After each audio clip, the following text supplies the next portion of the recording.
A quorum of voting commissioners, and we're starting a little bit late at 7:07. Sorry about that, we had some technical difficulties. We are meeting here in the quiet Mashpee Town Hall, the quiet meeting room, Mashpee Town Hall, 16 Great Neck Road North. Mashpee Conservation Commission meeting for Thursday, November 7th, 2024. This meeting is broadcast live on local cable channels 8 and 1072, and it's streamed live on the Town of Mashpee website. Before we do begin, if you would like to join me in a pledge of allegiance to the flag. I pledge allegiance to the flag of the United States of America and to the republic for which it stands, one nation, under God, indivisible, with liberty and justice for all. Thank you. I'd like to begin tonight's meeting with a moment of silence. If you would remember the people out in California that are dealing with out-of-control forest fires and wildfires.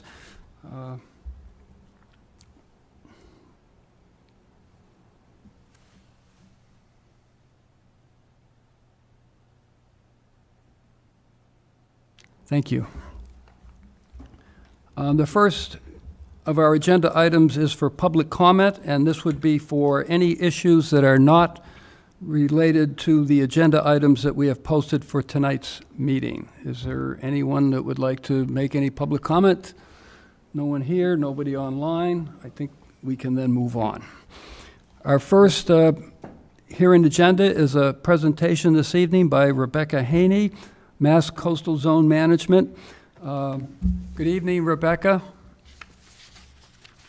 I don't know if she can. Thank you for volunteering to come before us and share some of your information and expertise. So I'm going to turn it over to you. And I don't know, did you have materials that you wanted to screen share or? Yes, I have a presentation. Okay, great.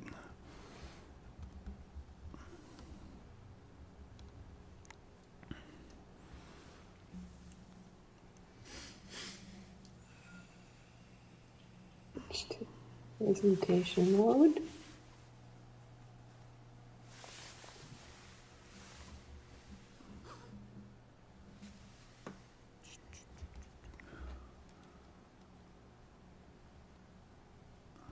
Okay, can you see it in presentation mode? Yes. Yes. Yes. There's a blue square. There it is. Yep. Okay, good. So my name is Rebecca Haney. I am a certified floodplain manager and coastal geologist with the Mass Office of Coastal Zone Management. I've worked for CZM for over 30 years. And a lot of what I do is provide technical assistance to local officials, develop guidance documents, and am an expert in coastal flooding, coastal erosion, shoreline processes. So some of the materials that I had already sent you to help with some of the coastal floodplain function questions you have, such as the coastal manual. I was one of the primary leads on the technical side of that document. So part of my role is also providing assistance to DEP as a technical expert in developing the land subject to coastal storm flowage performance standards. I lead a coastal storm damage assessment team for the coast. So we see a lot of different patterns of storm damage, and some of these could be mitigated or reduced if things were built differently or if the floodplain is managed differently. So one of the things that I do work on is trying to see, are there things that we can do differently, either through the building code, through how we regulate the floodplain, the coastal landforms, and make recommendations on how to do that and some best practices for that. So the coastal floodplain functions, when we're focused on the Wetlands Protection Act and that resource function, it's really landform function and the ability of the area to slow down floodwaters, to slow down waves, to decrease the velocity or the momentum of that moving water, the area to receive the coastal floodwaters or the ability of that area to receive them, the ability of the floodwaters to spread laterally and landward and percolate downward into the soil and sediment dissipates a lot of that energy. Where we have development, there's a lot more, the water speeds up across pavement and solid surfaces. It gets redirected by different obstacles. So the more we can allow the floodplain to naturally function, you can avoid some of the adverse impacts or increasing storm damages. So the vegetated cover is also important. These are some of the critical functions. And feel free to ask questions. It's a little hard for me to see you during this presentation, but if you have questions, feel free to speak up. Sure thing. Thank you. So the FEMA flood zones, the basic flood zones that you're familiar with are the velocity zones and the A zones. The velocity zones are defined by typically a 3-foot breaking wave or 3 feet of run-up, or also the primary frontal dune. And then the A zones are less than a 3-foot breaking wave. Those are now being split on the FEMA maps into, so it's not just all one A zone. It's being split into the coastal A zone, which is the terminology that's going to be used in the new building code that's the 10th edition that's now effective, or in the draft land subject to coastal storm flowage performance standards, it's called the moderate wave action area. And that's where you have between 1.5 and 3 feet breaking waves. And then landward of that is the minimal wave action area where wave heights are less than 1.5 feet. So the 1% chance flood zone is be in the A zones, and then the X zone is landward of that 1% chance or 100-year flood zone. The top of the water or waves is this dashed blue line. So that includes the waves and includes the runoff, and the base flood elevation is the elevation you see on the FEMA flood maps, and that's what determines. So if there's at least a 3-foot breaking wave here, this is where the boundary is, where it's going to go down to that A. This dashed black line with the triangles facing seaward or facing the higher hazard area is the limit of moderate wave action, and that's what distinguishes the difference between the coastal A zone or the MOA and the MIWA on the FEMA flood maps. The flood maps don't have this terminology, the MIWA, the MOA, the coastal A. It doesn't have any of those terms on it. It just has the limit of moderate wave action. So one of the things that I've worked with DEP on is developing some training on how to find that and how to interpret that on the flood maps. I'm going to show you an example just from your from Mashpee flood maps. I know it's probably hard to read all the FEMA labels on the screen. This is a velocity zone here, and the boundaries between the flood zones are typically these white lines. So this is where we go from a velocity zone to an A zone. This black line with the triangles back here follows all the way around here. That's the limit of moderate wave action. So where you go landward of a V zone and you're still seaward or on the higher hazard area side of that LMWA, this is all coastal A zone or moderate wave action area once you get landward of the V zone. We've got V zone here, and this is where you go into a coastal A zone or moderate wave action area. And so it's seaward of that line with the triangles. There are places where the topography changes quicker, and you go, for example, over here, there's a velocity zone, and then the line with the triangles coincides with the VX boundary. So there's no coastal A, there's no MIWA, it goes straight to X zone, and that's because of quickly changing topography. So there can be different permutations along your shoreline of where you have some coastal A zone possibly areas where you don't have coastal A zone. There is a more detailed 1-hour training that we've put together with DEP that I'll provide a link to you so that you can go watch it at your leisure. And it goes through different scenarios of where there is a MOA, where there isn't a MOA, MIWA, all of those different terminologies, so that you can see it in different settings and what you might encounter along the coastline. But I just wanted to give you a quick overview of that, because the different flood zones relate to the functions of the resource area.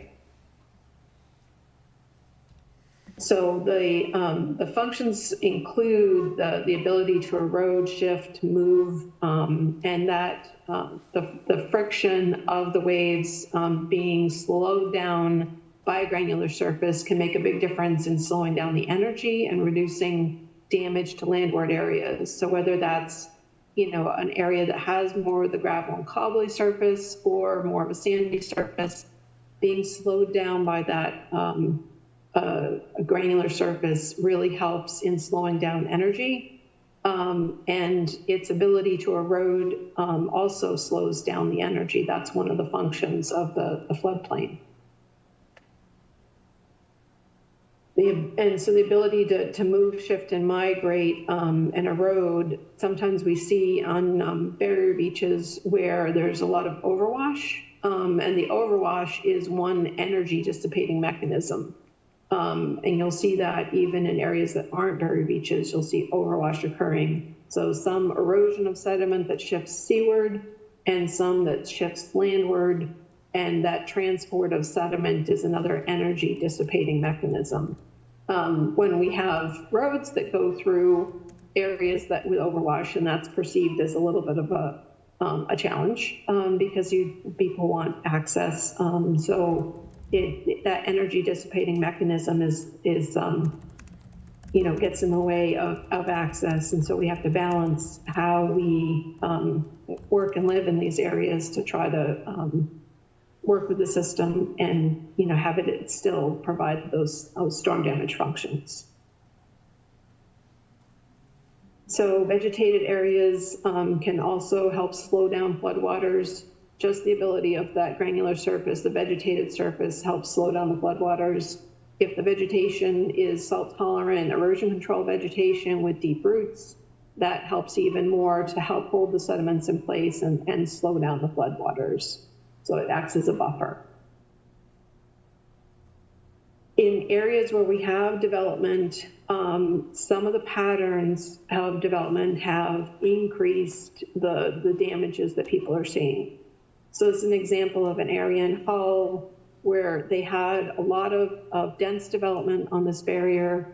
They had a seawall along the seaward side, houses at grade with solid foundations, concrete, pavement, a lot of solid surfaces. And what was happening was a lot of flow channelization across the barrier beach. And the water moving from the seaward side is out here back. This would be shore perpendicular, being channelized between these houses, and then across the road, it was tearing up the Atlantic Ave, which is their evacuation route, on a yearly basis. And they reached out for technical assistance and said, okay, how do we address this? How do we stop this from happening every year? And what they had to do was restore a lot of the floodplain function. So getting the houses back up, elevated, allowing the water to flow over the area. So some of these things, the floodplain functions, we can learn lessons from how post-storm, what we're seeing for damages, and that helps inform building codes for how buildings are built, but also the floodplain functions and how to protect them. A lot of the building code has to do with just integrity of the building itself. But what you're looking at under the Wetlands Act is how the landform functions, and those are two different things. So this is a video. We'll see if this works. Okay, it's going to be difficult.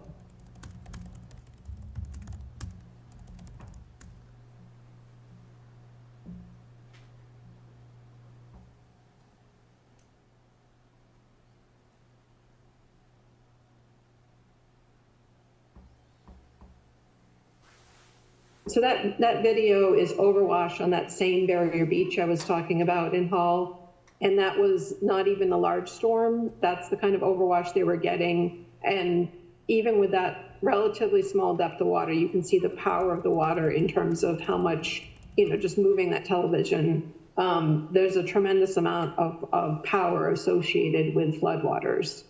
And the proximity to moving floodwaters where areas are sloping down away from a seawall where they overtop, that can increase the power of those floodwaters. And so where you are in the floodplain makes a difference in terms of the forces that you would be experiencing or expect to experience in a storm event. And that's one of the challenges, is thinking about what would the conditions be like in a major storm event, what's predicted on the FEMA flood maps, and how would this area function.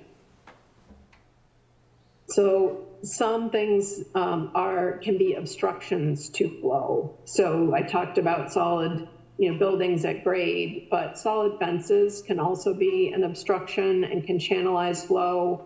These are some panels of fences that were damaged in a storm. This is a solid retaining wall that was put in with landscaping, and this is kind of looking short perpendicular towards the ocean. But what it ended up doing was causing a lot of weird flow patterns when the water came over the seawall through this area. Retaining walls like this, this is facing the ocean. So when the water comes across here, it gets redirected around this wall onto the neighbors, which increases the velocity and volume of floodwater onto the neighbors on either side. And this is a FEMA compliant house. It's got the breakaway panels, but what it doesn't allow is for the water to flow unobstructed under the building. The breakaway panels only break away in the event of the larger storm event, the 1% chance event, not in the smaller events. So in the smaller events, it channelizes around the building, and that can affect adjacent areas because of the increasing volume and velocity of flow. So those are some examples of things that can be problematic. When you're looking at projects, not every project site is the same, and not every situation is the same. It's going to depend on a lot of different things, including the proximity to the velocity zone and the moderate wave action area where you have the more significant waves. It's going to depend on whether there's moving water, how high the base flood elevation is above the ground elevation, how much depth of water is predicted to be coming through there, the topography, whether it's sloping down, is it sloping up, flat, what's the surface type? Is it grass that's slowing it down? Is it gravel that's slowing it down? Is it pavement that's speeding it up? And we look at the topography to see, how is water going to flow across the site? So it's going to depend on that topography. When you think about, water flowing up onto a beach that's all uniform topography, it should flow up and flow back down.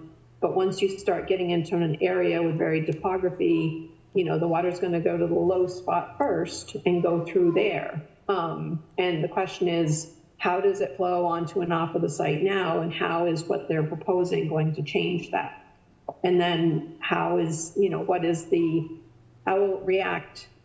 Is it wave energy that for that site, or is it back to an area that just has more still water flooding? So all of these factors come into play. So one thing that I find helpful to talk through how to think about floodplain function is to use some examples.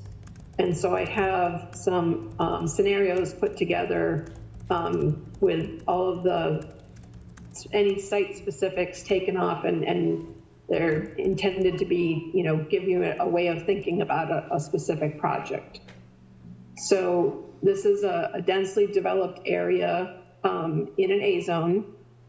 The velocity zone out here is elevation 16. That limit of moderate wave action is right here along a revetment, right at the top of the revetment, and it transitions to an AE zone, a minimal wave action area with a base flood elevation of 12. So you can see very densely developed area, and this is where a house is proposed in this scenario. And we're going to look at a transect through this site that's basically a cross section to see what the topography looks like in the next slide. So if we think about the flood elevation, the base flood elevation was 16 out here with the waves, and going from 3-foot breaking waves past the limit of moderate wave action into the minimal wave action area. The base flood elevation is 12, the ground elevation is 9. So that means we have projected 3 feet of moving water coming across the site. And since you have 3-foot breaking waves here, that wave energy isn't going to just end at the revetment. There is going to be momentum associated with that moving across what was a grassy surface, but a pretty flat grassy surface. So this is where the house was proposed, and originally it was proposed as a solid foundation at grade with a garage. And of course the neighbors had questions about what is this going to do to us, because we live in very tight proximity. And those are all good questions, because as I talked about before, that water with that kind of momentum going towards a solid foundation house is going to get redirected around it, which increases the velocity and volume of water onto adjacent properties. So that could cause them more storm damage in that situation. So the recommendation for that kind of scenario would be to think about elevating the house on pilings, open pilings to allow the water to flow unobstructed underneath it. Use a graded ramp up to the garage, which should also be elevated. If they use a grate, then it doesn't continue to ramp up the water, but it slows it down. But they did want a garage. That is not something that's not allowed, so there was a way to do that. And then we talked about recommendations. The pavement street ended here. Originally, they wanted to put some fill in here and extend the road. So the recommendation was to minimize the fill, minimize the pavement, and have the driveway be more of a rough pervious surface to slow down floodwaters. So it didn't change a whole lot in terms of going from grass to gravel surface. And those were the recommendations for that particular site.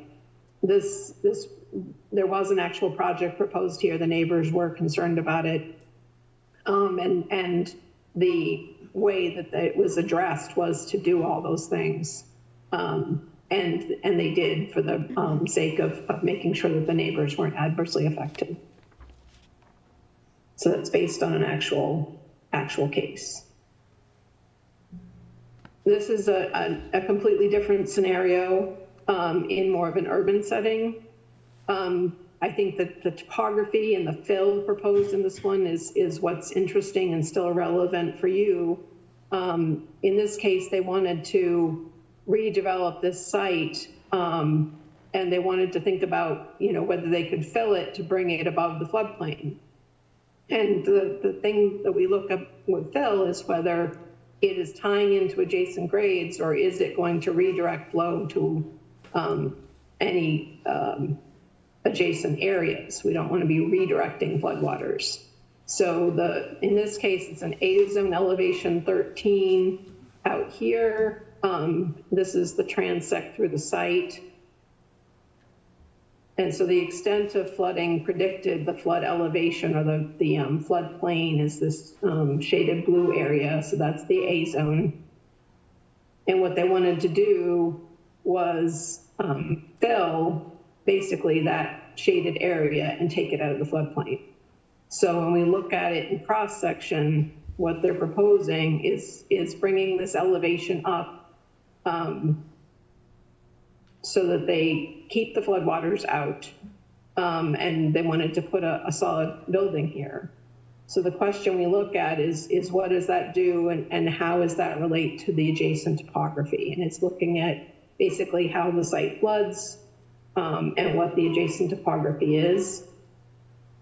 So this is a contour map of the adjacent area. So they've got a high area of 21 feet over here. It slopes down to 15. The 15 is pretty consistent around here. And then they have this basically low area here that's at roughly 11 feet. So because this is just one small depression, if they just bring it up to elevation 12, it doesn't displace water onto either of these areas. It just isn't going to flow onto that site to start with. So it depends on the surrounding topography and the situation as to whether that fill would be problematic and whether it would cause more flooding on the neighbors, or whether it's a situation like this where it wouldn't, in my opinion, affect the adjacent area. So in this case, we didn't have any recommendations for them in terms of changing that fill.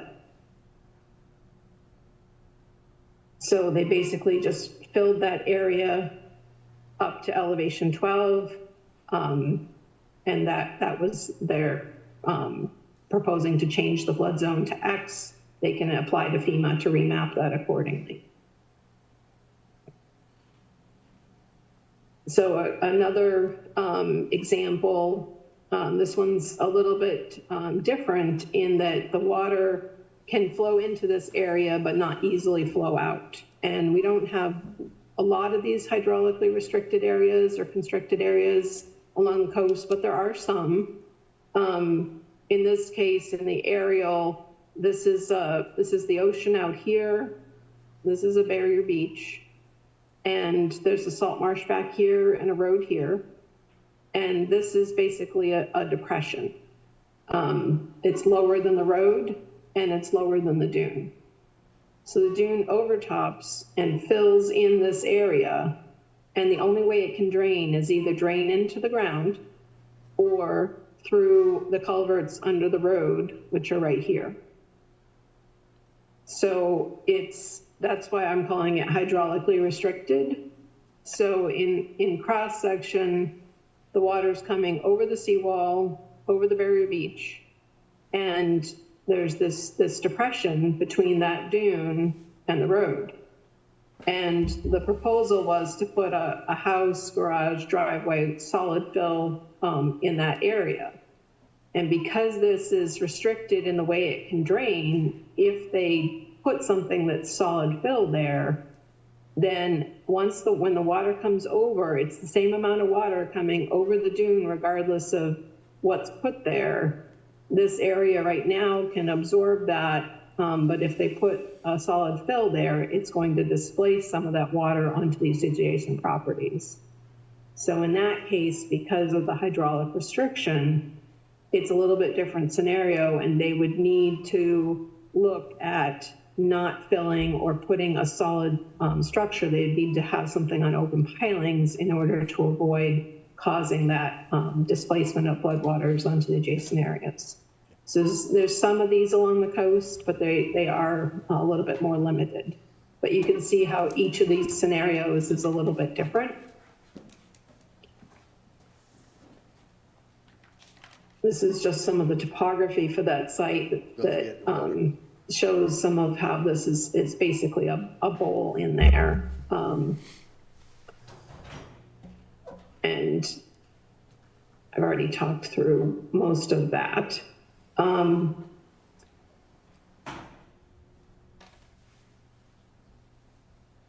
this is another scenario where a completely different topography. In this case, it's again, we're talking about a proposed single family house. The velocity zone is out here. The limit of moderate wave action is here. And then the A zone, elevation 11, is back here. So there's no moderate wave action area or coastal A zone in this case, because the VE zone, VA boundary coincides with the limit of moderate wave action. So when that happens, there's no coastal A zone. That's because the topography is changing quicker. A more steeply sloping area. So this is a proposed house site here. Zone A elevation 11, and we're going to look at a transect through here.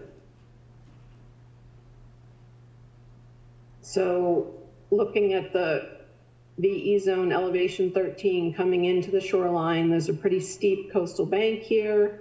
This tapers down much quicker because of the topography, and the proposed house was in this location. The A zone tapers out landward, tapers down pretty quickly because of the sloping landform. And as you can see in the aerial, the adjacent homes are pretty far apart here, and they're in higher topography than the proposed house. So in this location, this is some of the contours showing this is basically a lower area here, going up to higher area. This is all higher, and this is higher. So what's done here in this case wouldn't affect those adjacent properties because of the depth of the floodwaters, the topography, and what they're proposing.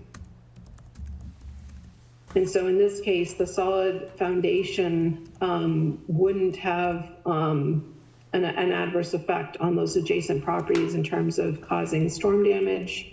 So the recommendations, whoops, that slide doesn't have the recommendations on it that I thought it did, would be that, you know, in order to minimize the ability to the site to slow down the floodwaters and minimize damage to the house, we would suggest siting it as far landward on the lot as possible, and making the driveway pervious, but there wouldn't be any changes needed to make to adjust the project to avoid adverse impacts to adjacent properties in this case.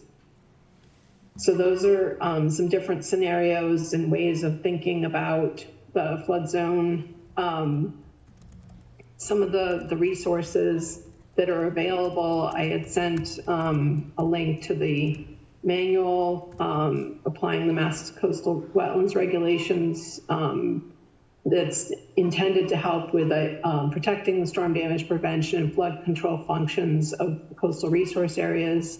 There is guidance on there for land subject to coastal storm flowage right now. There'll be more guidance developed as DEP, and I'm working on the guidance for rolling out the land subject to coastal storm flowage performance standards.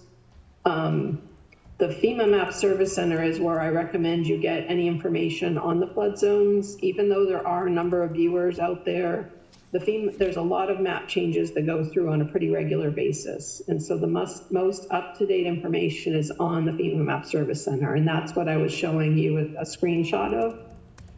So if you just put in FEMA Map Service Center in a search, it comes right up. So that's a really good resource. And then we did put together some training. Like I said, there's an hour-long training on different scenarios, talking through the flood zones in a little bit more detail. And I can send you an email with links to those. There's a recording of an hour-long training and the slides as well for that. So that was what I had put together to try to give you some context and thoughts on the coastal floodplain function, and I'd be happy to take questions. Great, well, thank you. Let me open it up first to commissioners that may have a question or two. And I've got a couple, yeah. yes. Hi, Rebecca. My name is Sarah. Thank you so much for all this information. I'm going to try and limit my questions to 2 and maybe email you the other ones later. But I think I'm curious about some of the data sources. So just kind of moving backwards in your presentation, the FEMA Map Service Center is the most current location for floodplain data. I wonder if you have a recommendation for sea level rise data and projections. I know I personally use the CZM flood map viewer a lot every time I'm evaluating a project application, but are there other sources or even data sets that inform that model that we could look to? So the CZM viewer does have some of the sea level rise information that's on there has the projected sea level rise for just high tides, but then we also have the Massachusetts Coast Flood Risk Model data up there for 2030, 2050, and 2070. And have you seen the training that's available on the MCFRM? No, I haven't. I actually, I have the links for all three of those workshops. I believe the first two were 2.5 hours, and the last one was a little over an hour. Oh, neat. I've gone They're through quite the, lengthy. Right. I've recommended to some of the other staff working on this that we need some fact sheets that help with definitions of the terms. There's a lot of different data layers. There's Right. not just one set of maps to use, and there's a lot of caveats to think about with it. sure, So it doesn't replace the FEMA map information. FEMA is still what you should be using for land subject to coastal storm flowage. It's what's defined in the regulations, and FEMA takes into account a lot more of the processes such as coastal erosion and a few other things along the immediate shoreline for the current conditions.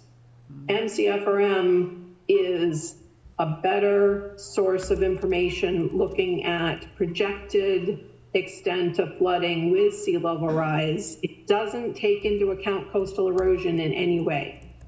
And it doesn't take into account precipitation. So there are some limitations of things that it doesn't consider. And those are things you have to keep in mind. But it's better than just trying to apply a bathtub approach to let's add a foot for sea level rise. And so MCFRM is something that, we're still working on getting some outreach products associated with that to explain it. There's a lot of different data layers. They're not all available on our viewer yet. The GIS staff are working on that. So that is a data layer to consider. There's some places where you will see FEMA is more conservative than MCFRM. You should always use the most conservative data. You shouldn't use anything less restrictive. So I hope that puts it in a little bit of context. Yes, thank you. That's very helpful. I think if I get one more question for tonight, one of your slides mentioned the topographic flow path analysis, and I'm curious if you can recommend any tools either for the commission or for the applicants to demonstrate when applying how the proposed project could change the flow of water over that particular parcel with particular regard to adverse impacts to the neighboring properties. I noticed that that's the focus of the impacts for Yes. this. So are there resources that we could use or share out to the community to ensure So that we're... Yep. No, go ahead, please. So the flow path analysis is for single family properties. You don't need modeling. You don't need a fancy tool. It's essentially looking at the property, looking at the topography, and thinking through how the water is going to flow on and off of it based on the topography. And so it's using those same characteristics that I was looking at in terms of the proximity to waves and moving floodwater. Is it near the velocity zone, the moderate wave action area, in reasonable proximity that there's still going to be moving floodwater, or is it tapering off very quickly like it was in the last example? You're looking at, what's the topography? Is it just is it a bowl area where it's going to flow in and out, or is what they're proposing going to redirect it? So it's looking at it and thinking about it as what the geomorphology is, and it's a topographic analysis of just thinking through it. It's not a modeling exercise. For some of the larger development projects that we see come into MIPA with multiple buildings, large developments, those are doing some modeling to look at that. But for the smaller single-family projects, it's simply looking at existing topography, proposed, and how does that change the way the water flows on and off the site. That's something that we're going to be working with DEP on developing some more guidance on. We do have a narrative that I put together that we usually put in NEPA comments that recommends how to think about it. A lot of the consultants are having a tough time with that. Most of them are thinking in terms of stormwater rather than coastal floodwater. And this isn't about, trying to create flood storage. That's not what you're trying to do in a coastal area. Unless it's got the hydraulic restriction, the water flows on and off, and the level of it is governed by the level of the ocean. But how it flows across the site, if it's a broad, flat area now, and you're putting that solid house in it, is it close to the velocity zone? Is it going to have moving water? Or is it, much further back in the flood zone, so that there's not going to be a whole lot of moving water that's redirected? Does that make sense? It does. Thank you. Yeah. Yep. Sandy, any questions? Steve? No, I'm all set. Yep. Rebecca, I know you mentioned coastal resiliency layers or zones. Is there a way, here in Mashpee, we have a bylaw which allows a buffer zone to all of the resource areas, including land subject to coastal flow, but it's a set number. And we're all very well aware of the fact that once you start moving back from that land subject to coastal flow area, a set number really isn't a valuable tool because of the topography exercise that you had just mentioned.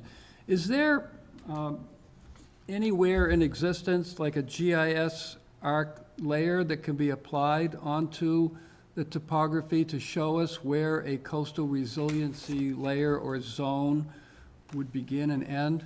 Or is that something that just has to be done through an exercise as you go from lot to lot? Well, so if you're, one of the things to think about with the FEMA flood maps is that the landward extent of that 1% chance floodplain, FEMA, when they did the coastal maps last time, used best available data, but it wasn't the most detailed data that was available. So some areas had more detailed data, but they only used what was least common denominators kind of thing. Yep. So when it shows you an A zone elevation 15 is your landward most extent to the flood zone, that should be, that means that the water is going to go to elevation 15 on the ground in reality, if that's your landward most flood zone. But the way it's shown on the FEMA flood map, if you just scaled that boundary on, it may not be to elevation 15 because of the level of topography they used.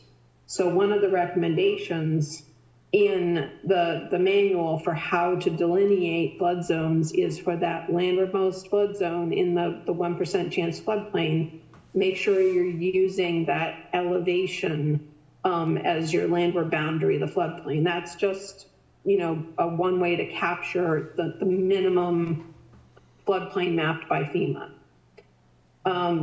Then you can also think about adding on, based on the MCFRM, a modeled extent of 2030, 2050 projected floodplain. Because if you're just adding a certain value, that's a bathtub approach, where MCFRM is a modeled approach that has more that's taken into consideration. But if for some reason it's less, which it does show up as less in some areas, you don't want to go less restrictive. Does that make sense? It does. So just a follow-up question. If I was on the Morris data viewer and I'm looking at flood depths of 1% for, say, 2050, would that be a valuable tool in determining the distance back from what FEMA is calling land subject to coastal flow to qualify for a coastal resiliency zone? Is that something that we would be using or not? So the flood depths give you an idea what the flood depth might be in that location. but it doesn't establish your flood inundation area. And it sounds like you're looking for more of a flood inundation area. So there are a series of different data layers that, and that's what the training goes through and talks about, the level 1 data and then level 2 of the different options available. But they are, and that's where I think we still need, some clear fact sheets that describe those. And that's been in the works for a little bit. So I think that information would help you more in trying to establish your coastal resiliency zones. Okay, so that answers my question. So moving into that second of 3 workshops, you're saying that second one would be a little more, if I might say, upping the ante a little bit as far as the data and the use of it? Yeah. So the first one and the second one build on each other. It's very dense and it's very technical. I guess. And it explains some of the terminology and the different data layers that are in there, and how to take those into account. So one of the things it talks about is there are hatched zones in some areas where there's more uncertainty with the data. And so I find that there are limitations with it in the hatch zones. And so those are the kind of things that you need to, listen to and be familiar with, so you have a better idea of what the options are for establishing your resiliency area. Okay. I was kind of surprised when I saw the 2030 models, because that's not far away. And what happens to these models? Because I know in the first workshop, they were talking about a time period of over 10 years to put a lot of this data together to render these layers. What happens when we get to 2030 if, well, both scenarios, if it's not as bad as what it's showing now, or if it's worse? What's the plan there? So that's a good question. I'm glad you asked that. One of the things to keep in mind is that the sea level rise scenario that was used for MCFRM is one of the higher scenarios. Right. And the reason for that is that this was originally done or commissioned by Mass DOT to look at critical infrastructure. And so for critical infrastructure planning, you need to err on the side of caution and look at the higher scenario and what worst case scenario is for planning, so that they can be conservative. But that is one of the things that goes with MCFRM, is it's considering the higher scenario. But you can use that as information and then look at, okay, maybe we don't, if our level of tolerance is, we have more tolerance than the wastewater treatment facility doesn't have much tolerance for risk.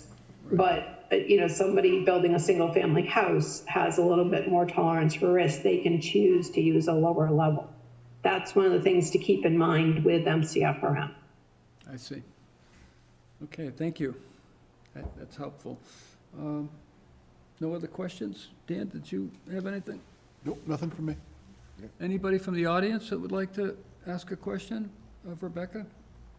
No? That was great. Thank you for setting that up. Okay, you're welcome. Okay. Well, again, thank you. I really appreciate it. And you could send those links over to me, Rebecca, and I can distribute them out to the commission, so they'll have them. Okay, and we will, there's a couple trainings there, the LIMWA, MOA, MIWA terminology. With just one slide is probably a little much. If you go watch the other training on looking at different scenarios, that might help a little bit. Right. To be familiar with how to figure out where there is one or isn't one. Just seeing a few more, I didn't want to put too many of those in and take up too much time with that. And we will be developing more training and more guidance on the flow path analysis and those pieces as we move forward with DEP on the draft performance standards, as they're trying to work on finalizing those by the end of the year. Great. Well, listen, before I let you go, I'm going to ask you one more question, because I ask almost everybody that has some knowledge or some connection to all of this concept. Do you have any idea as to when the DEP standards may be released? I hear all kinds of stories, so I'm wondering what So yours. I work for a different agency, Yeah. but I have seen in the past that the DEP folks that haven't been through it before usually estimate a little less than it actually takes. But the party line from DEP is they're trying to promulgate by the end of the year. That's why I asked. I had heard the same party line That's the party line is they're trying to move quickly. And I have been pulled into helping them address some of the technical questions and work on, starting to work on training materials. So they are trying to move expeditiously. There were over 1,200 comment letters received, and a lot of those had multiple comments in them, so they took quite a while to go through. Yeah. Okay. Well, great. Thank you very much. I appreciate your time. I Thank know you. you had a Thank you, busy Brenda. day. You're welcome. Thanks again. Yep. Okay. Kind of a timely topic tonight. No, a lot of stuff she's saying, what we were talking about on 425. Yeah. Exactly. We see it on a lot of these projects. I mean, they come in and we look at the FEMA maps, and then we go out on the site and we kind of look at what's going on and say, this doesn't look very good. I mean, if the water's gonna start coming in here, it's gonna go all over there or down in here. And that's exactly what she's saying with that topographic exercise. Yeah. Nothing better than a site visit to bring it all to reality when I mean, it looks like one thing on a piece of paper or a screen, but then when you get out in the field, it's a whole different scenario. I know, I've been working with this Mars data viewer. I sent the links out to the bylaw review subcommittee so that they would have a chance to take a look at the workshops. And Drew went through the first workshop. I've gone through the first workshop. Sandy, did you spend any time with But it? I'm going to tomorrow. Well, Drew did it first, and he said to me, you might want to get several cups of coffee because it's pretty intense. And it is one of the most intense programs I think I've ever seen. It starts back around 2014, and it's all done through Woods Hole Oceanographic Institute. The data sets that they have are just mind-boggling. And when you pull up and look at these rendered models, some of the projects that we've been working with this year, as soon as 2030, these projects are underwater. And that's why I asked the question, well, when we get to 2030, what if it's not as bad, or what if it's worse? And so, I mean, we are faced with an oncoming dilemma, and, I mean, it's no secret, just go down to the shoreline on any given day. It doesn't have to be a big storm. That water is coming up, it's coming up, it's coming up. And with it, the groundwater, which she didn't get into talking anything about, but when we've conditioned some projects, we've made it mandatory to do new soil logs. And we're seeing groundwater elevations down along Monomoskoye that just keep coming up. And it makes sense. If the ocean level is coming up, the groundwater is going to change. And that's cause for concern. But in any event, I was thrilled that she was able to come in and do that. I know she had a very busy schedule, but it was good to hear that. The next thing on our agenda is the approval of minutes, and I know we're kind of hamstrung on one of these that date back to 2022, because there's only 2 members of Should've done Concom that earlier. that are still sitting at the table since 2022. And that's still the case tonight. I'm the only one here, so I'm going to have to pass on that. Paul, I was reading the open meeting laws, and you still can follow COVID standards where you do not require a quorum until March 31st, 2025. Really? Yeah, it's in the Attorney General's website. They extended the COVID guidelines. Do you have a link for that you could just forward over to me so I have that? And I think maybe when we get to a regular meeting, maybe on the 14th, some of these we could take care of, I don't know. Okay, sure. The one that we have for August 22nd of 2024, again, there's only 2 of us No. here. I was at that meeting. You were at that meeting? And Sarah, I had my notes, Sarah was there on Zoom. Really? Yeah. So I've looked at these minutes, and I didn't have any issues with 8/22/24. I looked at 8/22, it's fine. You've checked that out? So Sarah, you were on the Zoom?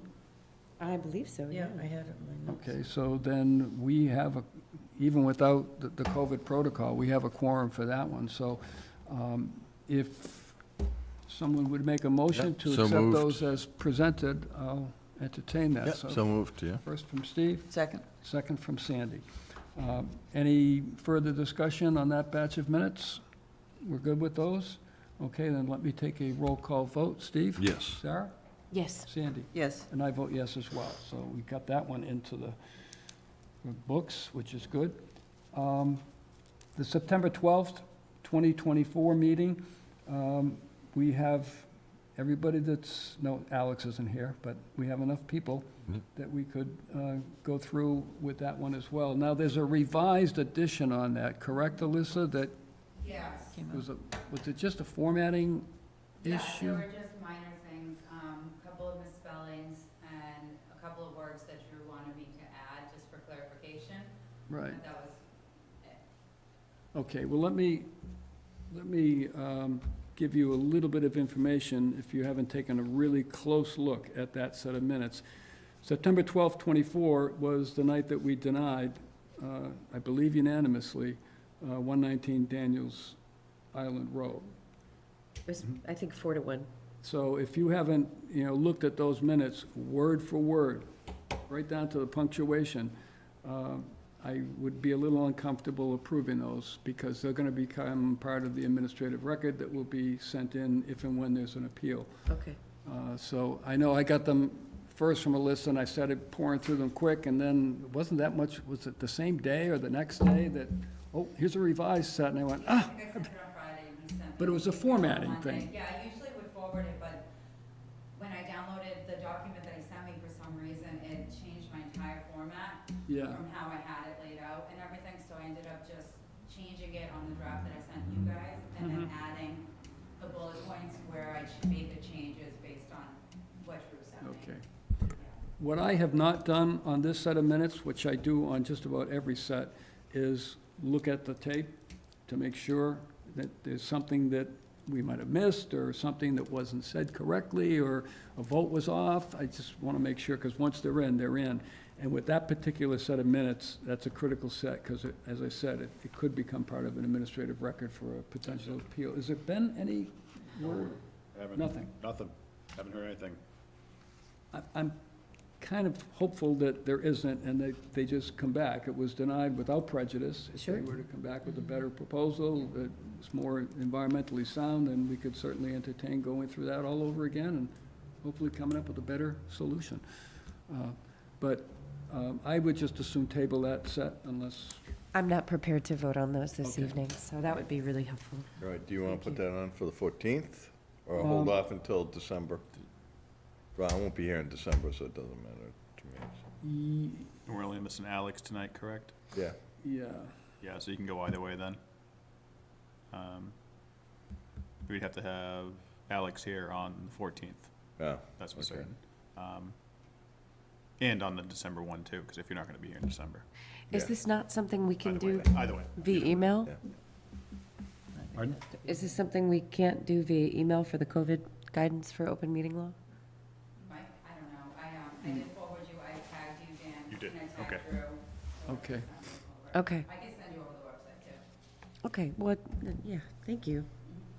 Yeah. I just want You to guys let us know. let Stacy know, because she sent me the agenda for the 14th, she said any Right. changes, so Right. I just want to say, do we add that in on?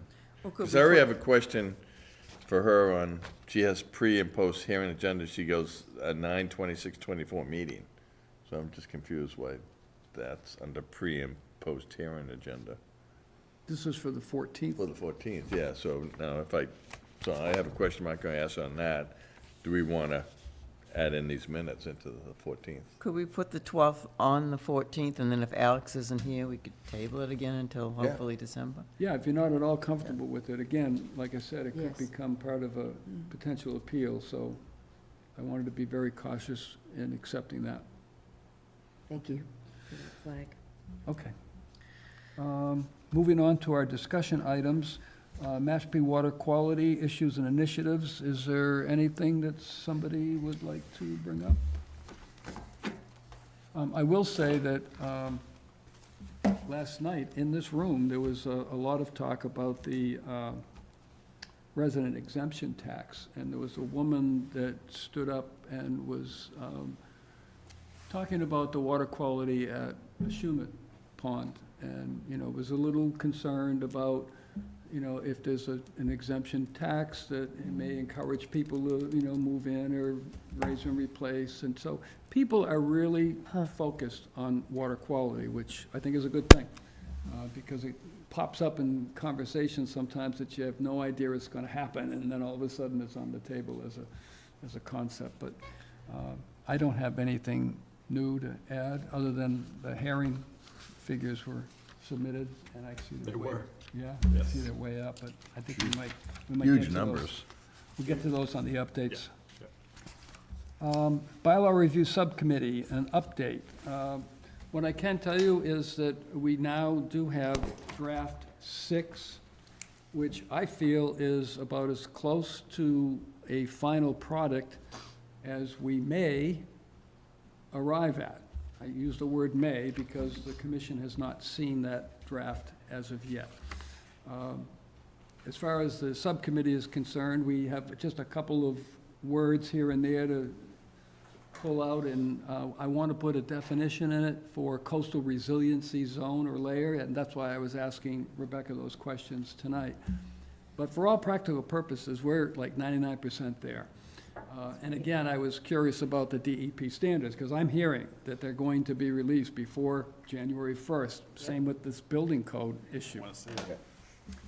I'll believe it when I see it, but, We have like a release reading party or something? well, one of the things that I felt really good about in hearing that was there was concerns brought forth from residents in Mashpee. You know, what's your rush? Why don't you wait for the DEP? It's kind of ironic, they might beat us to it. But Here we are. they're close. Yeah.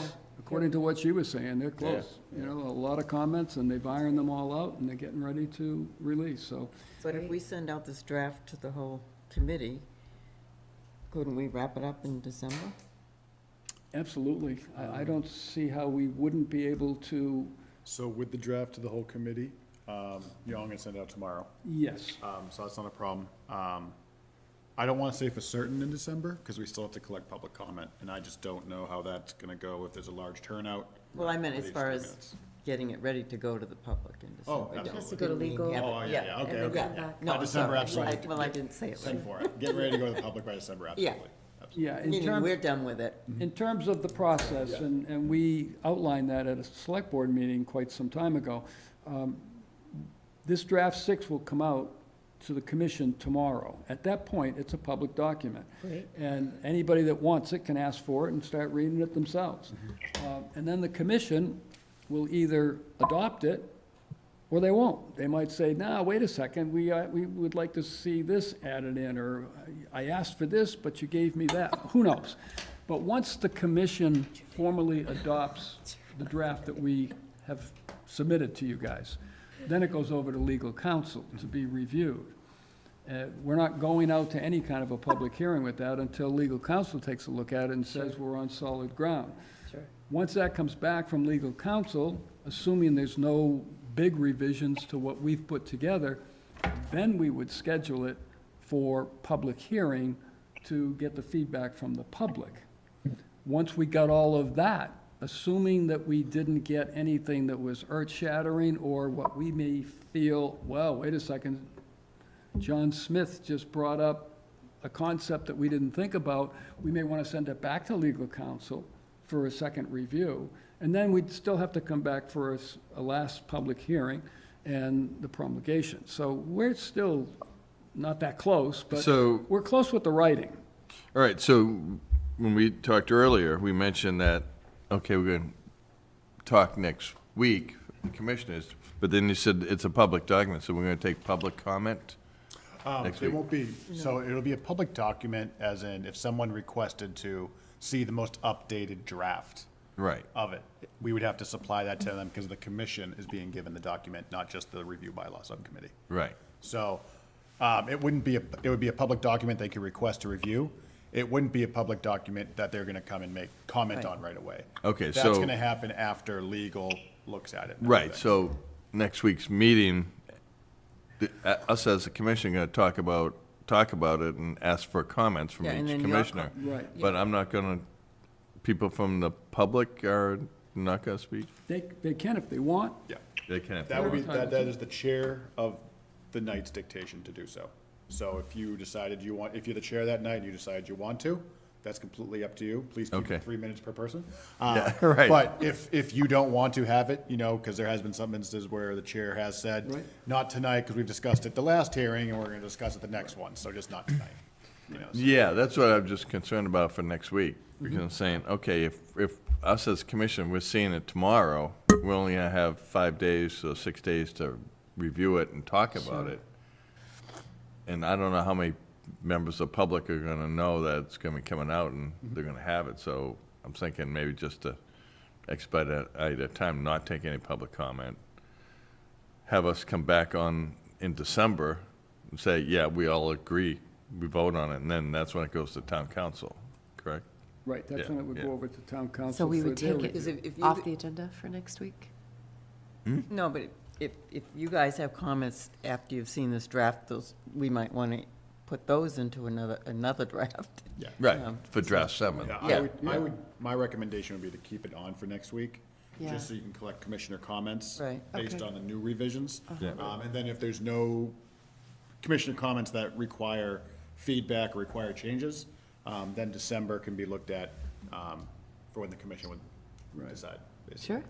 We're following the procedures that Yes. Drew had brought before the select board. There are 5 steps to this. We're still on step 1. We're still in the drafting. Oh, yeah. Can- And once the commission adopts that final draft, everybody on the commission is satisfied, there's no more questions or concerns or additions to be made, then we would ship it out to legal counsel and have them take a look at it. Great. Okay. Next month, take a picture of it, so I have it. Yeah. Okay. All right, I just want to make, in case there's questions next week, I know I'm going to be a newbie for Yep. chair, but. You're gonna love that's- Yeah, just to make sure I get everything. I'd say I'd zoom in, but where I'm going to be is. Nah, Big time you don't want to zoom in. I can't even be connected. You're going to have a nice cool drink in your hand. Okay, so let me drop down to chapter 173. So, Paul, I have a quick question for you. Oh, I didn't know you were there. Sorry. Yeah, sorry. Yeah, I've rejoined. Did you and Sandy receive the most recent draft 6 based on our last meeting? I changed the wording for, Yes. Yes. from shall to, to will or must. Yep, And you guys received that, right? yes, Yep. that's the one that's going to get sent out to the commission tomorrow. Okay. I just wanted to make sure you guys were good with the edits that we agreed upon. Yeah, they were all fine. And there was one on the maintenance of existing roads that we had Yes, talked about. that's- yeah. And that's an Yeah. easy grammatical fix, because I think we can just take out "or existing" and just strictly limit it to new roads. Yeah, agreed. That's an easy fix. Yeah, and I still, I want to get in the definition for coastal resiliency zones. Yeah. I don't know if you heard or saw any of Rebecca's presentation, but she had some really interesting stuff there tonight. She had Yeah, I talked think about the there's workshops. some language in the Cape Cod Commission, that we could use. I think they do define it, but we can, fine tune that. Yep, Yeah. okay. Anything else on that, on 25? No, okay. So moving on to chapter 173, I know Dan had sent out the draft permission form. I don't know if, do you have a hard copy of that? I have it on my, Yeah. Yeah, everyone should Yeah. have it right in front of them, yeah. how does that look to you guys? It's the last page, Paul. I think it looks great, Dan. I just Yeah. had a couple of things that I might suggest we consider including.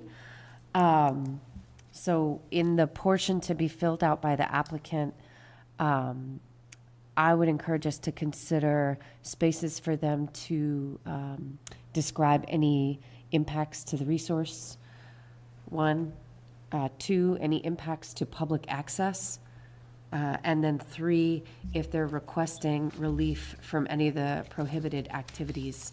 I know that was something we worked the language around for the revision to say some of these activities can be approved under certain circumstances, but they were also listed in the prohibited activities. So just so that's spelled out here on the form for us to see. And then also just thinking about is what they're going to be doing going to impact the resource at all?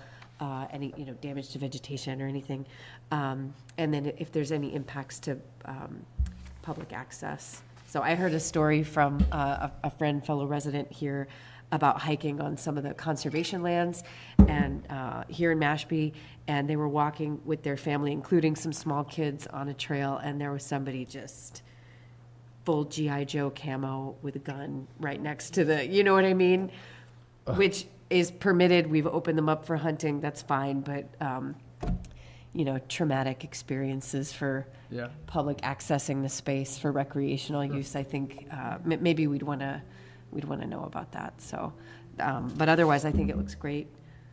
Excellent. Great, okay. Yep.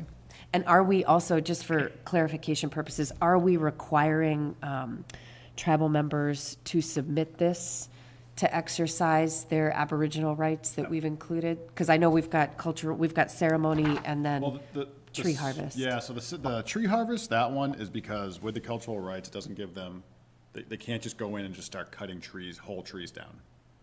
That's the thing. They can't just go in and start passively cutting whole trees down that are on land like that. It's for it's for gathering, for hunting, gathering, and things of that nature, from my understanding. And from my understanding, whole trees were not included within that.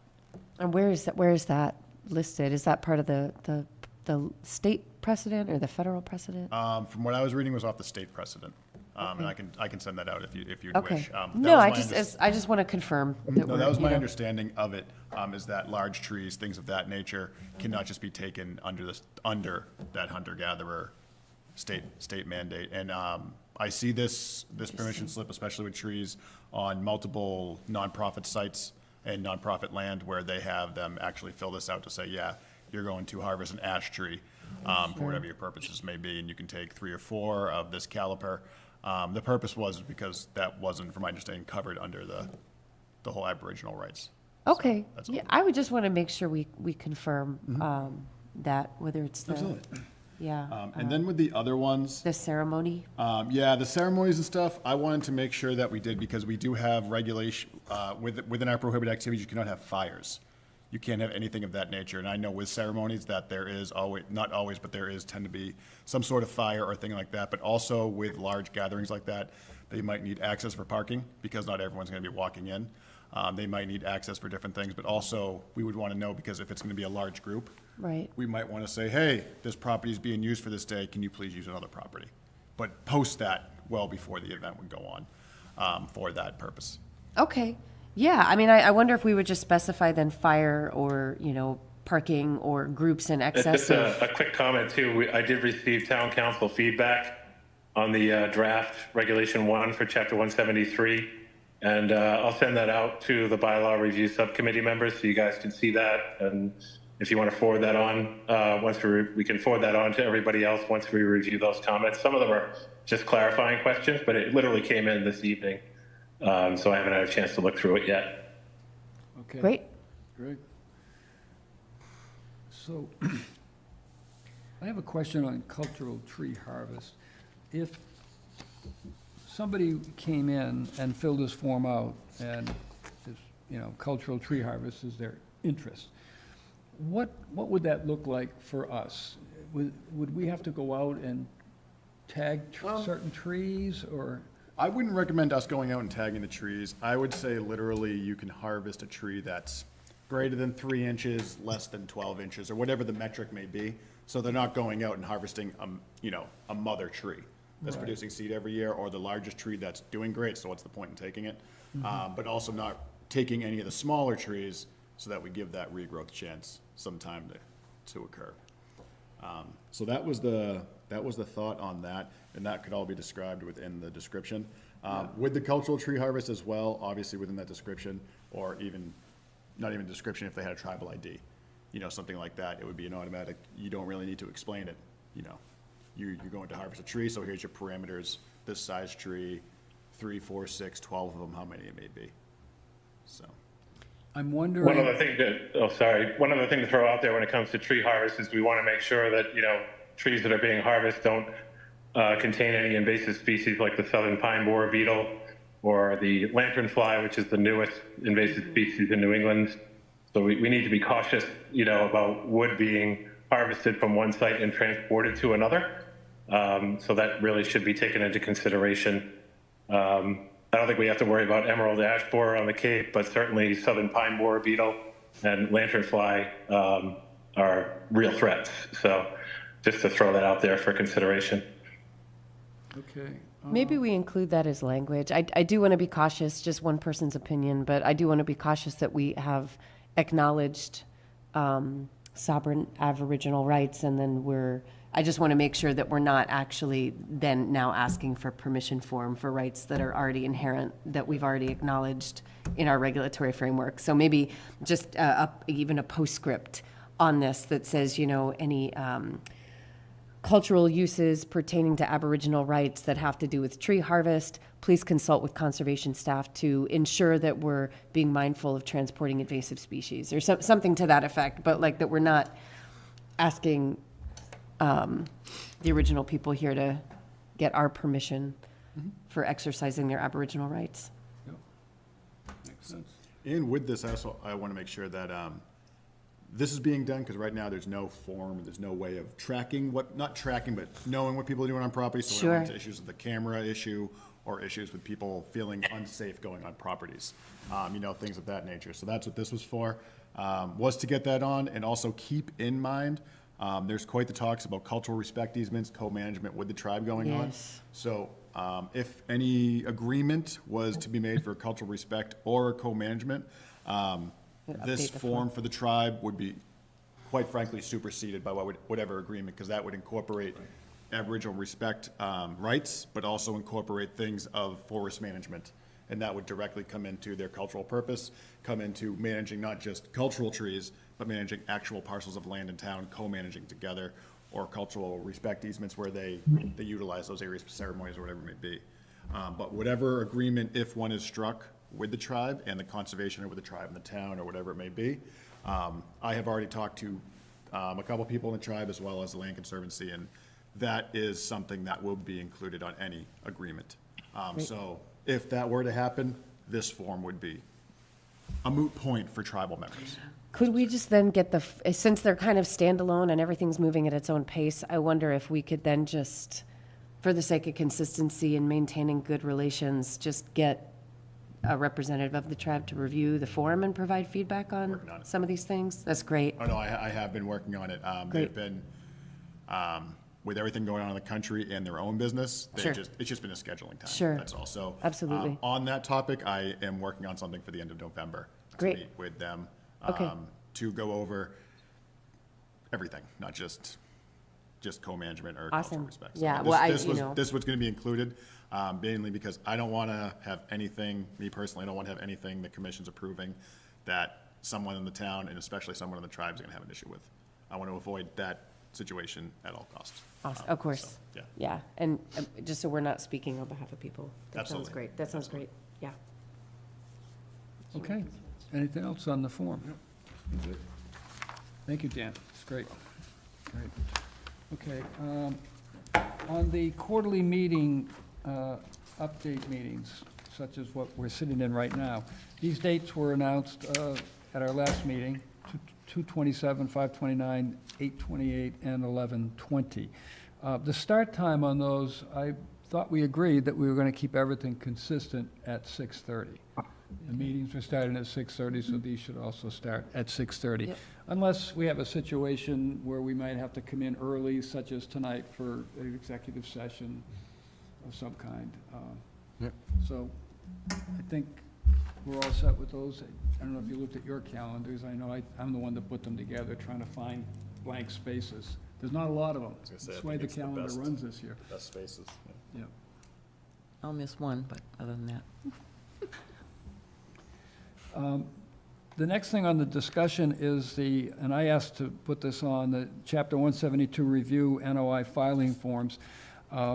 We have a whole packet that's on our website that I believe are handed out to applicants when they're in the process of bringing something before us. I'm just going to pull that up so that I have it. And you can go right to the website and take a look at this. There's Form 1, Form 2, Form 3, 4, 5, 6. There's all kinds of forms, whether it's the waiver form or whether it's something to be filed with the assessor's office, whatever the case may be. But we've been running into situations in our hearings where we've been asking for things that haven't been submitted, and, only to have a continuance and then come back and, so it'd be nice if we could catch these ahead. So I looked at these forms, and I had 3 different concerns when I looked at the forms.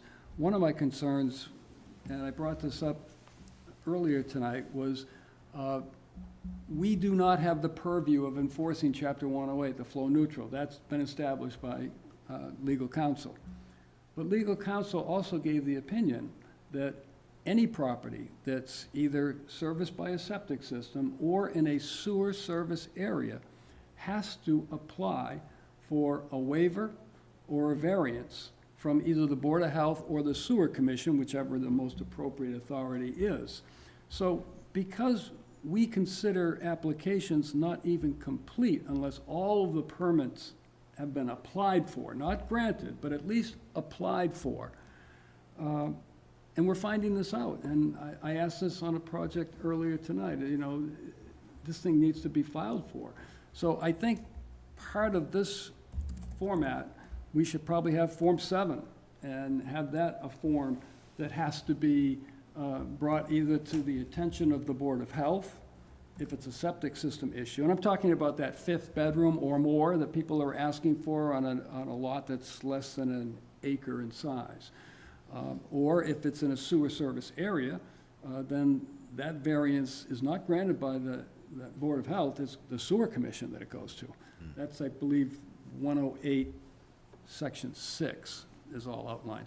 And that's all been upheld by legal counsel, so I really think we should have a form that knocks on that door so that we catch that before it comes before the commission, only to find out, hey, what's this 5th bedroom? So I wanted to see what you guys had to think about that. Yeah. Yeah. No, it makes sense. I think, Yeah. it's like the ZBA, that you have to file if Yeah. it's going to be some type of a requirement, So it would like- be, just must be applied for. It has to be applied for. You're not going to get the whole process done before it comes before Right, us, but we right. have to know that it's been applied for, when the hearing date is going to be, like we asked for the ZBA when people come. That way, we feel comfortable that, we're not going to approve something only to find out, well, they never even asked for it, they just went ahead and got a 5th bedroom. And there is that dual purview that goes along with Chapter 108. Some of it's enforced by the health agent or the Board of Health, but if it's in a sewer service area or even a planned sewer service area, for example, Monomoskoye Island, that's Zone 5, but that's a sewer service area. I don't think I'll be alive to see it ever happen, but it is in a sewer service area. So if somebody's asking for that 5th bedroom down there on a small lot, they've got to get a variance from the Sewer Commission, not the Board of Health. That goes to the Sewer Commission, because they're the ones that are going to have to determine, is that extra flow going to affect the wastewater treatment plant constructions and facilities and collection systems that the town's spending all this money on putting together. So I think we need to add a form in for that. Another thing that I've seen over multiple hearings are plans that are submitted to us, in many cases, are not the same as plans that are submitted to the building department or the zoning board or even the health board. I believe that when somebody comes before the Conservation Commission, because to me, and maybe it's because of the fact that I'm a Conservation Commissioner, there's nothing more important than the environment. And we should be able to see every conceivable piece of data that that project has to offer. To come before us with just a footprint and not show us the architectural design of this thing. I mean, I can foresee, if it were in my neighborhood and somebody was doing a raise and replace and it was on the south side of my property line, and I knew a building was gonna go up 30 feet high, that's gonna block out all of my winter sunshine, I'd be sitting down here screaming at us. Wait a minute, you know, you're taking away my rights to have passive solar come into my home and reduce my fuel bills. We're not seeing the scope and the depth of these projects. All we're seeing is this little rectangular square that's sitting on the ground. So I really think that something in this supplemental forms should address the whole concept of plans. Plans that, you know, should be as complete as physically possible. If they've got plans that they can go to the ZBA with, they should be able to show That us. was when the 2 hearings ago, you know, Right, Dan Oshla from Down Cape, I've worked with him for a number of years. I called him out, I said, what, you know, you don't have all the info here. You submit a different set of plans to the ZBA than us. And he said, no, it's the same plan. But I think that was a total lie, because he needed those square foot calcs for ZBA and all that bit. So right. I didn't buy that, you know, his answer there. But that was it, 2 sets of plans. Yeah, I think it should be one consistent set of plans from start to finish. Whatever board or commission is looking at them, they should be able to see everything. And I don't know how we put that into a supplemental forms package, but Well, like, we didn't have plans for 425. We had to ask questions to That's right. ascertain That's right. Yeah, what the issue was there, and sure, and I wouldn't list any one particular property. I've seen it over the last couple of years. yeah.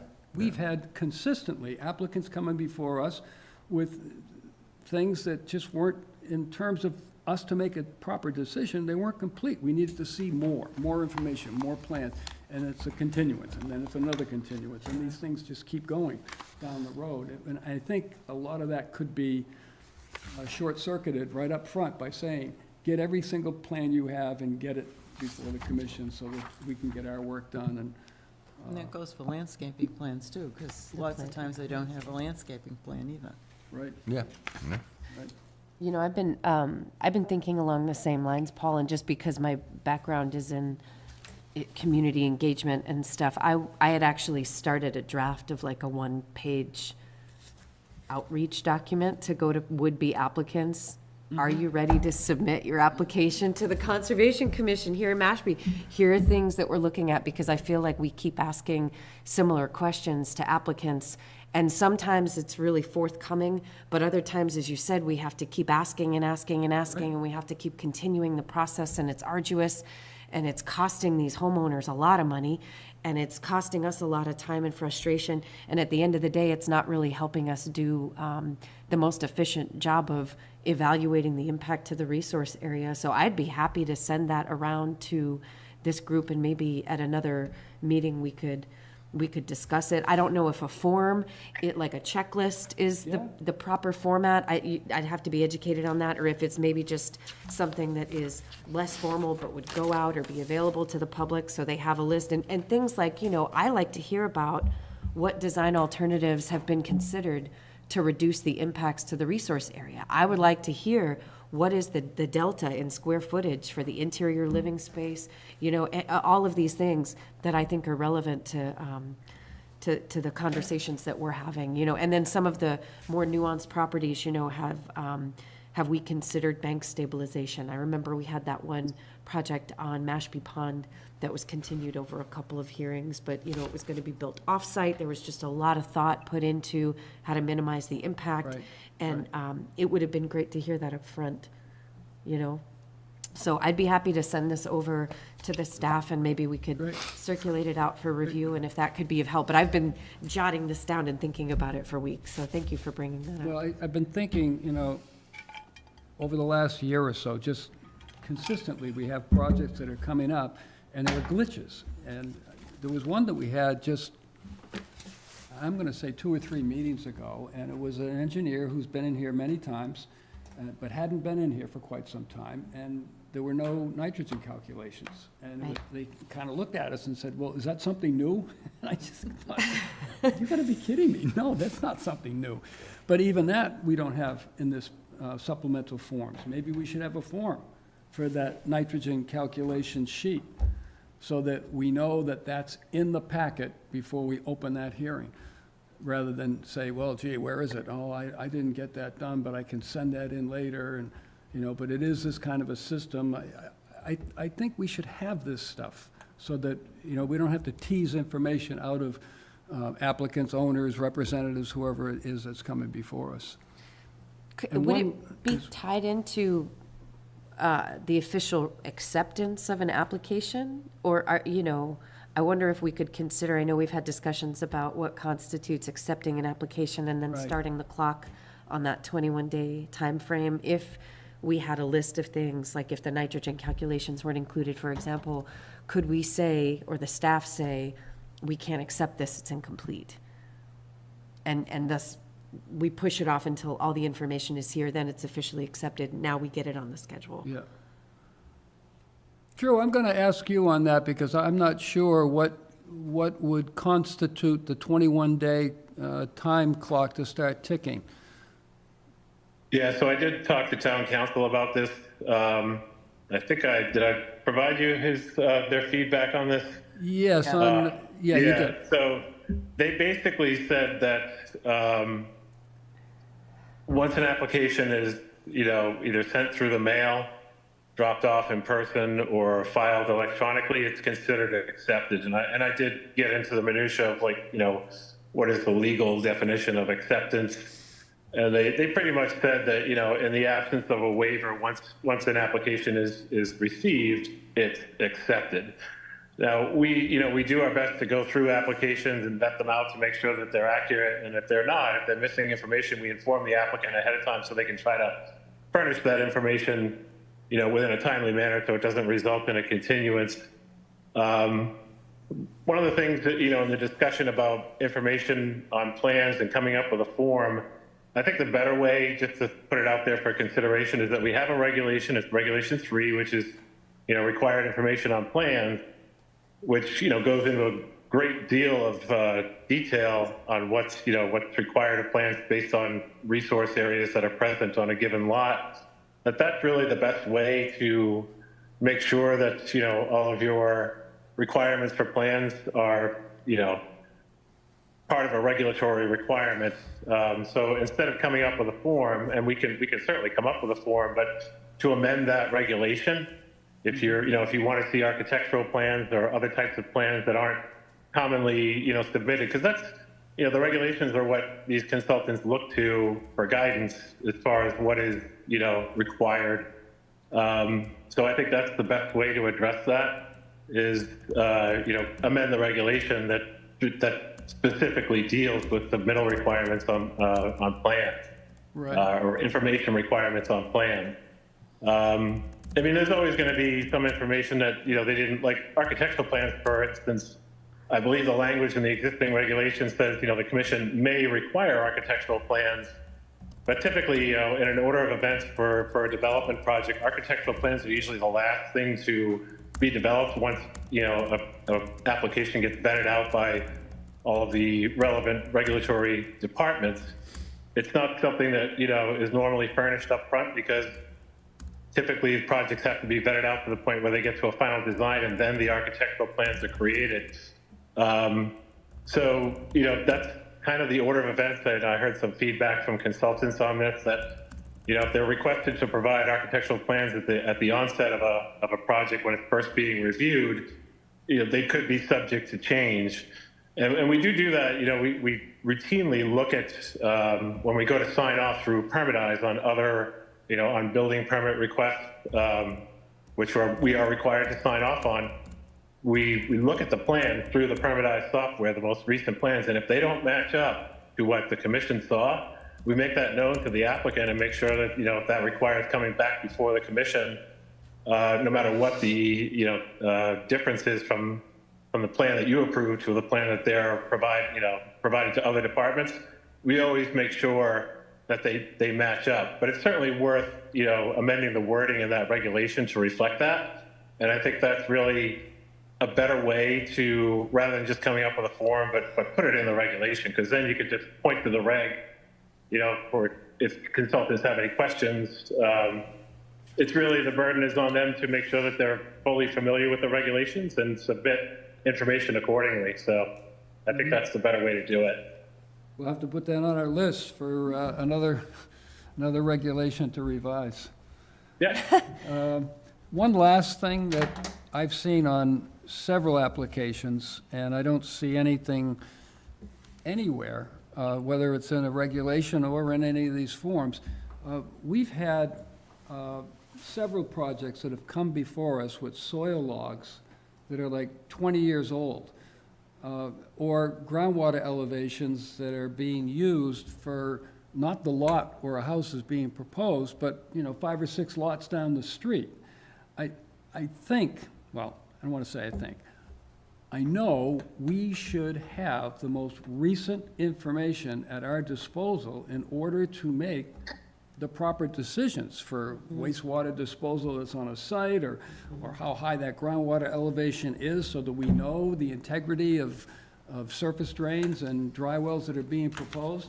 So somewhere in the filing of this, it should be made known to representatives, engineers, and applicants that the soil logs, the soil profiles, and the groundwater elevations need to be current. Now, Per I don't know what tests. that current is, 2 years, 3 years? I think, I seem to remember we even said that at one meeting. It should be at least no older than 3 years. Do you remember that, Drew?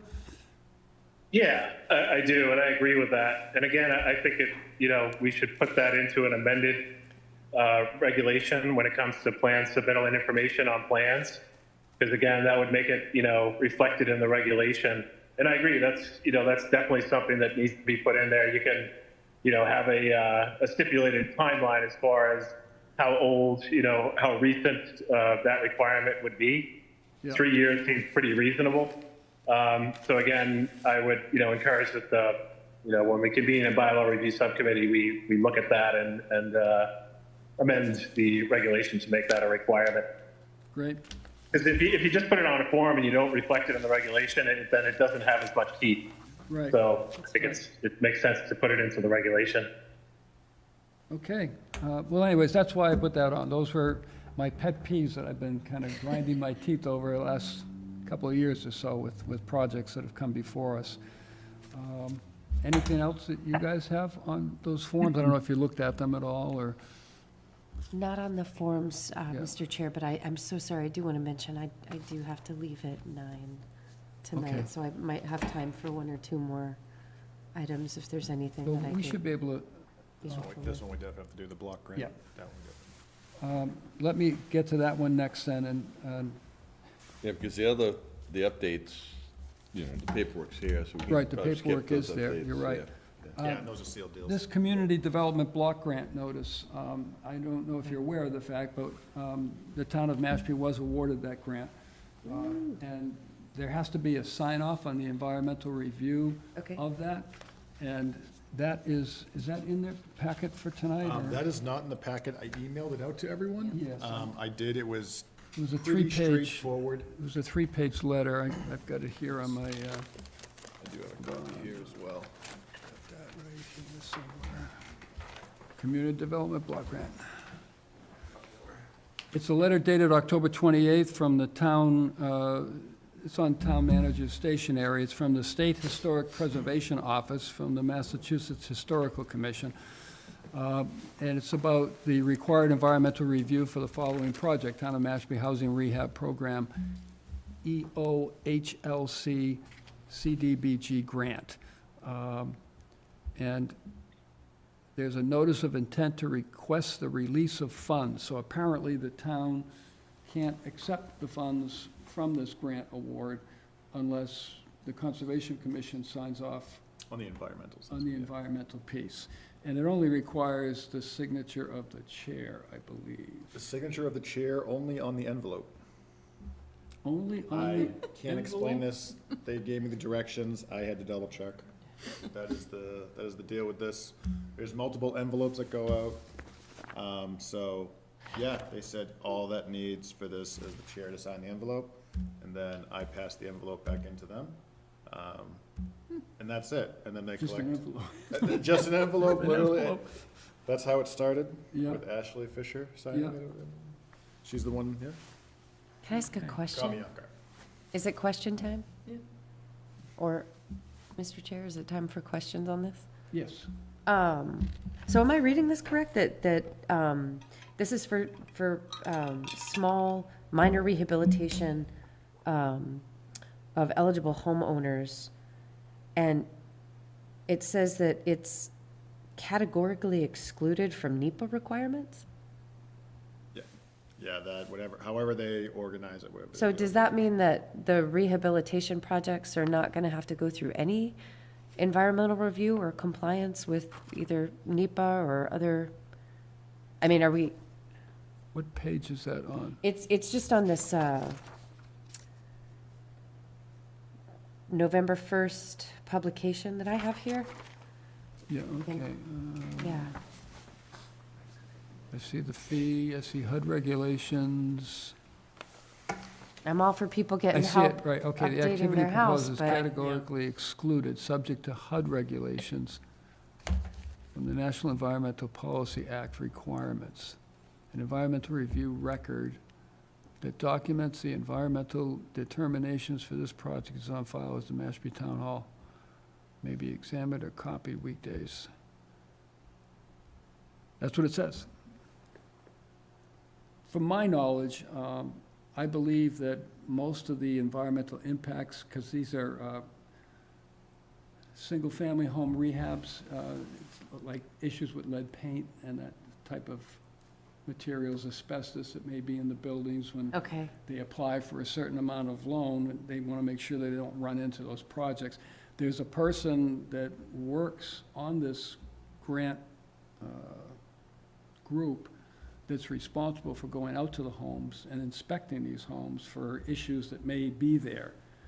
So when they start to put the budget together, like say it's your house and you want to borrow like $10,000 to put in a new bathroom.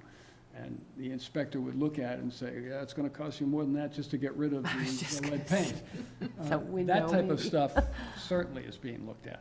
I Okay. think what this is referring to is the National Environmental Policy Act requirements. Sure, environmental assessments, right? So for things like lead paint or asbestos, that makes sense, but I just want to make sure that we're not giving money for health and safety renovations to homes, maybe expansions or increases of impervious surfaces or that sort of thing without any sort of environmental check. Right. These, again, to my knowledge, are just remodeling types of things, like a new roof or a Interior, new yeah. kitchen, Okay. a railing on a staircase that's not there and has to be there Okay. by code. There's quite a And- few.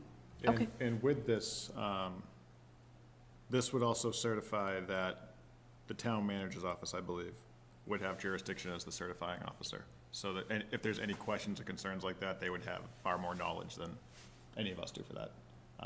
To know how the policy is, to know what they have to comply with and what they don't have to comply with. The town manager would know more about NEPA than, Yeah, the release of funds will certify that Rodney Collins, town manager's capacity as the environmental certifying officer for the town, accepts the jurisdiction of the federal courts. So that would give them, they would have the answers to Okay. any of those questions after that. Yep. Yeah. cool. So, do I have to take a vote on this, or? That was not, I did ask, they weren't too sure on it. I said we could just do a vote just to be safe, since it was on the agenda. But since the whole commission, your signature would certify that the whole commission agrees. Right. Is basically what it would come down to. So, since there's a signature being put down, I always would recommend a vote. Yep. Just because Yep. of that fact. All right. So unless there's any further questions, I would accept a motion. So to moved. Have the chair sign for this Second. block grant. Yep, so moved. Yep. Thank you, Steve. Thank you, Sandy. Any further discussion? Hearing none. Steve? Yes. Sarah? Yes. Sandy? Yes. And I vote yes as well. So I can sign that envelope. Absolutely. I know, I was shocked. Sign right here. And do I have to say who I am? Nope, just signature? No print, Signature. no print at all, just signature. Yeah. Okay.